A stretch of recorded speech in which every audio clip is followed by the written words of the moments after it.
زما واجب القدر عزتمندو مشرانو همزولو نوجوانانو اول خود تاسو ټولو ته مبارکي پیش کوم د ټولو مبارک شه الله جل جلاله په موږ او تاسو باندې خصوصي فضل کرم رحم وکړو چې زموږ په دغه مسجد کې زموږ په دغه ټاون کې الحمدلله د قرآن عظیم د ختم القرآن سعادت موږ تاسو ټولو ته الله جل جلاله را نصیب کړو دا دې کې زموږ خپل څه کمال نه دا د الله خصوصي فضل کرم رحم او الله جل جلاله دې دوانو حافظانو په عمرونو کې برکات واچي او الله جل جلاله دې د والدینو په عمرونو کې برکات واچي الله جل جلاله دې د دوی د هر قسمه شرورونو حفاظت نصیب کړي د حافظ قرآن ډېره لویه مرتبه ده الله جل جلاله د دوی دا سینې د پیغمبران د خصوصا د پیغمبر صلی الله علیه وسلم سره په واسطه کې یو شان کوي د مبارک صلی الله علیه وسلم په سینه کې قرآن او د دوی په سینه کې قرآن پروت دی او الله دې له جزای خیر وکړي د اخره کې چې دا سورې فلق او ناس کې ما زور لګولو ما ویل چې زما په ختم کې زما میسه وشي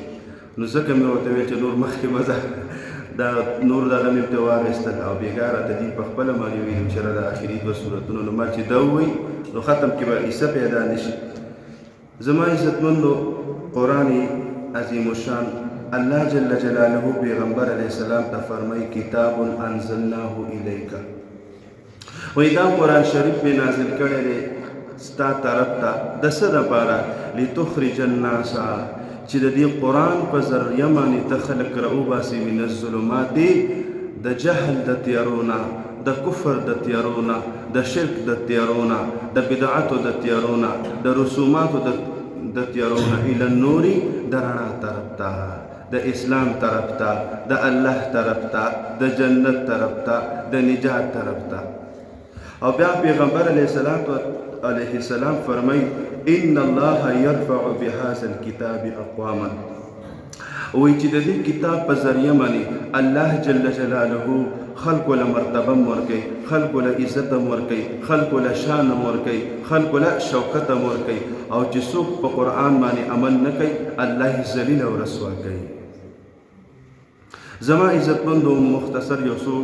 خبرې به عرض کومه قرآن شریف کې د قرآن شریف ډېر نمونه عالمانو ښودلي دي خو یو دوه نمونه داسې دي چې هغه عالمانو چې دا نمونه د دې لپاره کافي دي یو قرآن دی یو کتاب دی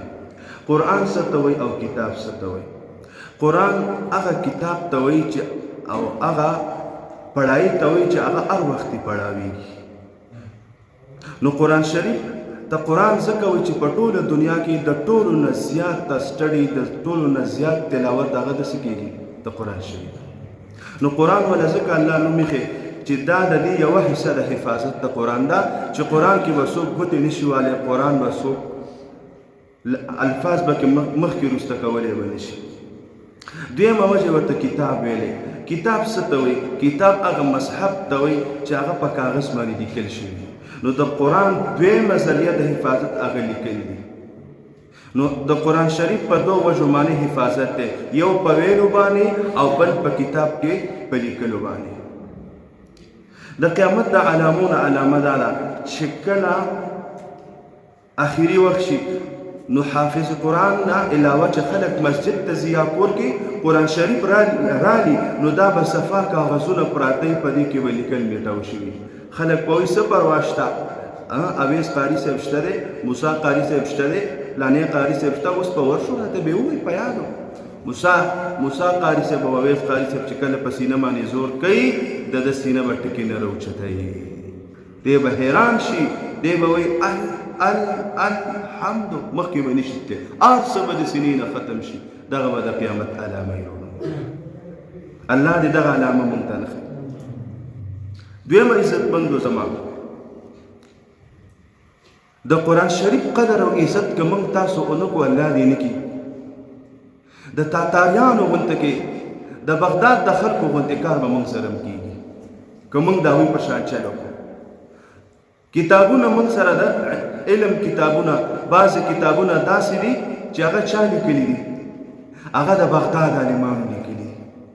نن د بغداد په ښار کې ورشه عالم به په نظر را نشي که دلته راشي د هغه حیثیت به د عالم پاتې نه وي د هغه مسجد به پاتې نه وي د هغه مدرسه به پاتې نه وي دا ولې چې هغوی د قرآن شریف قدر ونه کو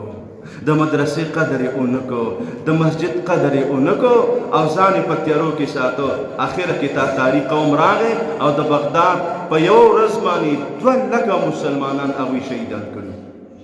د دریای دجله اوبه هغه ته کې سرې روانې وي وایي چې د دې مسلمانانو دا مذهب بنګه مټاوه او بیا د مسلمانانو کتابونه اسلامي راواخیستل او هغه د دریای دجله ته غورځول دومره ډېر کتابونه یې وغورځول چې د دریای دجله اوبه تورې روانې شوې او پلونه یې پرې باقاعده پول یې پرې جوړ کړو د پاسه به پرې ګرځېدل وایي دا د دوی مذهب ختم اعلان یې وکړو چې قرآن د ځمکې نه ختم احادیث ختم عالمان ختم چا ورته وی یو حافظ پاتې دی د څه حافظ وایي د قرآن ته راشه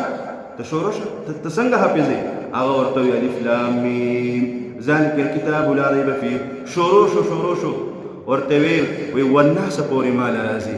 بې صرف کته کو چې د داسې خلکو مقابله نشي کېدی وایي الحمدلله ولې چې دوی خو کتاب سینې ته غورځولې اوس د سینې نه څنګه وباسي او کم به شهیدو خو دومره وه چې د مسلمان زور ختم کو د مسلمان طاقت ختم کو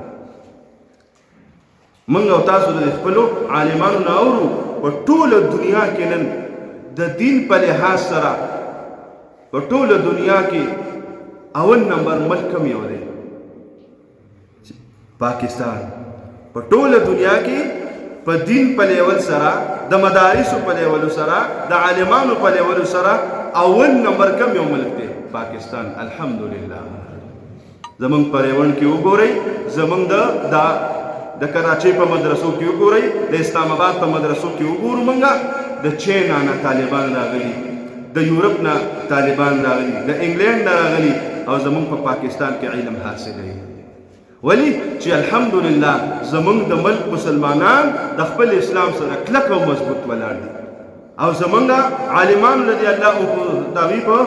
د عمرونو کې دی الله برکت واچي چې په هر محاذ باندې دشمن ته ولاړ دي څه د تبلیغ په شکل کې څه د جهاد په شکل کې څه د مدرسې په شکل کې څه د خلقا په شکل کې مقابلې ته ډټ هوکر ولاړ دي او ته مضبوط نو د دې وجه باندې پاکستان د دین په لحاظ یو مضبوطه قلعه ده په دې وخت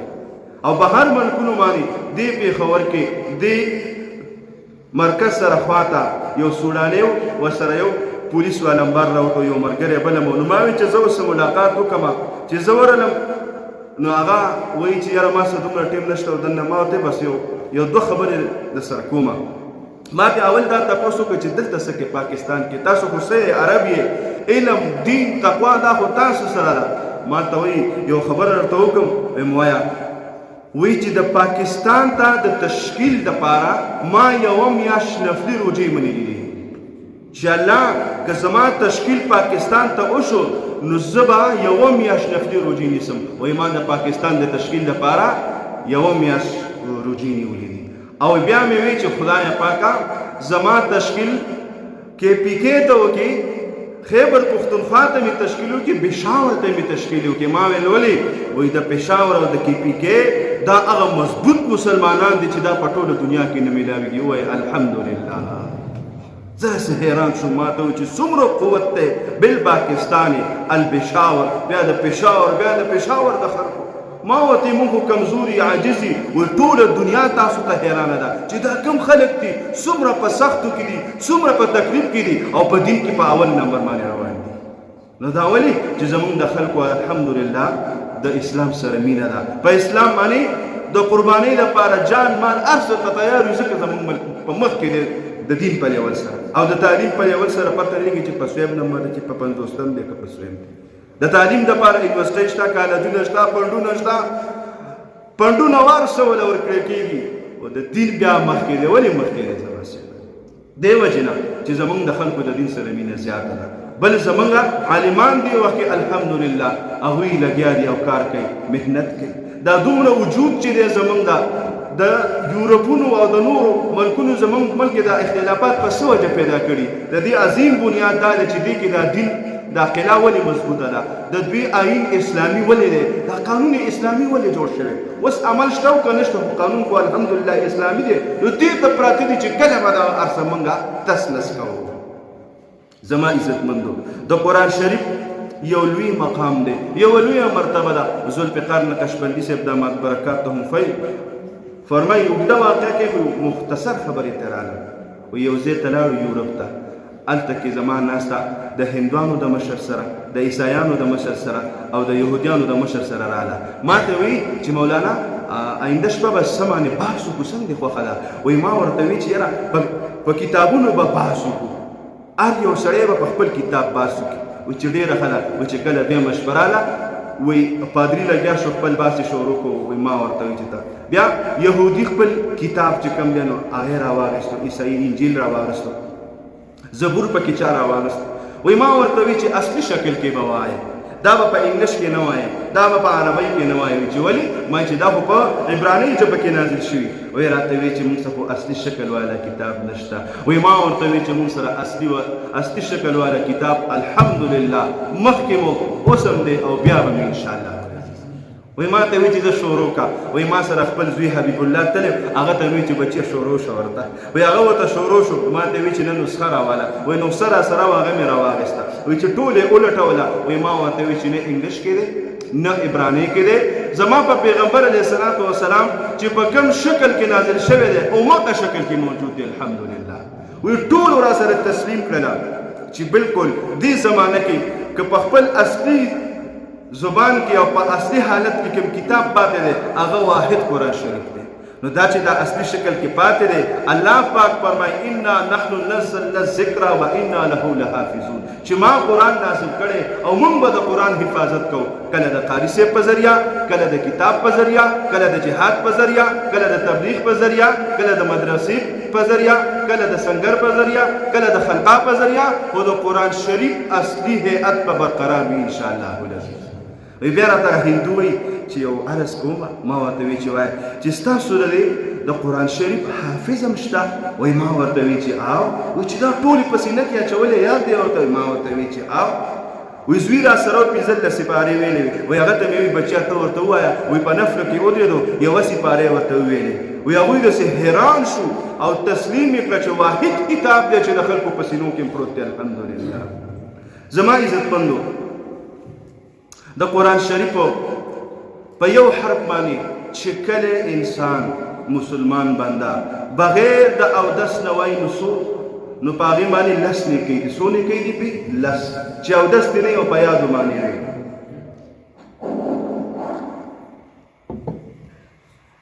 دویم چې کله د اودس سره وي نو په یو حرف باندې 25 نیکۍ دي او چې کله په مونځ کې ستا ته څه عذر د بیماري او په ناسته باندې کې نو په یو حرف باندې څو نیکۍ دي 50 او چې کله په ولاړه باندې مونځ کې او دا پکې وی قرآن شریف په یو حرف باندې 100 نیکۍ دي شیخ زکریا رحمت الله علیه هم په فضل عمل کې ذکر کړی د حضرت علی رضی الله عنه حواله ورکړي نو د قرآن شریف ټول ټکي څومره دي زما عزتمندو هغه دي 3,23,760 ټکي دي څومره 3,27,760 ټکي دي پکې نو څومره اجر په دې مینا په دې باندې موږ ته ملاویږي نو 32 کروڑ څومره اجر په ملاویږي موږ ته 32 کروڑ او 3,76,000 نیکۍ موږ ته د حافظانو راکړلې وای الحمدلله 32 کروڑ 3,76,000 نیکۍ او اوس خو پکې رمضان دی نو اوس ولا په 70 کې ورکه ضربو نو زما په خیال دی چې د دې نه 2 ارب او 226 کروڑ او 3,20,000 نیکۍ را موږ ته ملاو شو الحمدلله دا چا دا د دوه حافظانو موږ له څومره اجر راکړو د دې اجر خو چې کله سترګې پټې شي او ورځ د قیامت شي بیا به راته چې زما د عملنامه کې دا نیکۍ د کوم ځای نه راغلي دا په ایربونو باندې چې دي دا ته ولاړ وي او ستا له مخکې یو دوه عاجزه حافظان لکه یو تحت قرآن وي نن د هغوی په